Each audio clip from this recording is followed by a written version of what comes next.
Bonsoir, bienvenue sur All Judo. Le constat, c'est que la première journée s'est déroulée pas bien pour nos petits Français. Un échec au deuxième tour pour Laetitia Payet en moins de 48, face à la future championne olympique Meneses, la brésilienne, qui fait un parcours exceptionnel. Quant à Sofiane Mious, il nous a fait rêver, on y a cru. Malheureusement, il perd en quart de finale sur Hiraoka, le japonais. Décision, il l'emmène au bout, il fait un super combat, intensif. Dans tous les domaines, il a été complet. Il nous a vraiment montré de très belles choses. Par contre, déçu de sa place de 3 sur Sobirov, où Sobirov lui a bloqué son bras gauche constamment, lui fait prendre 2 pénalités.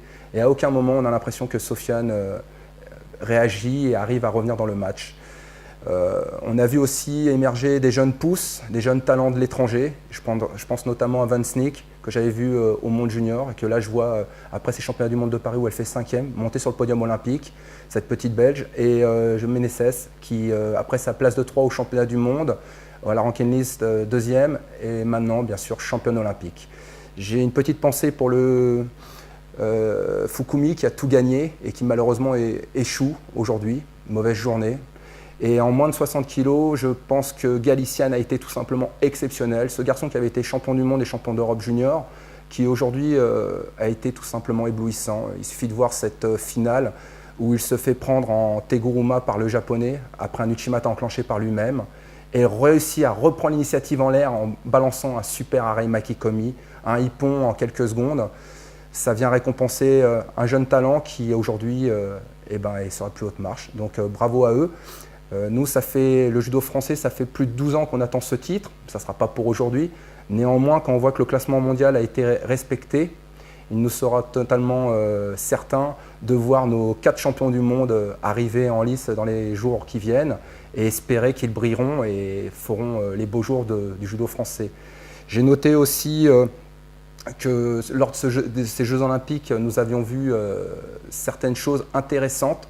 Ce petit Brésilien en moins de 60 kg, Kitadai, qui bat Choi en finale de repêchage après une golden score et un match très disputé, et va chercher l'Italien Verde en place de 3. C'était très intéressant, c'était très instructif. Je retiendrai aussi à toutes les écoles de judo de regarder le match de Sofiane Mious contre Davician, l'Arménien, en finale de repêchage.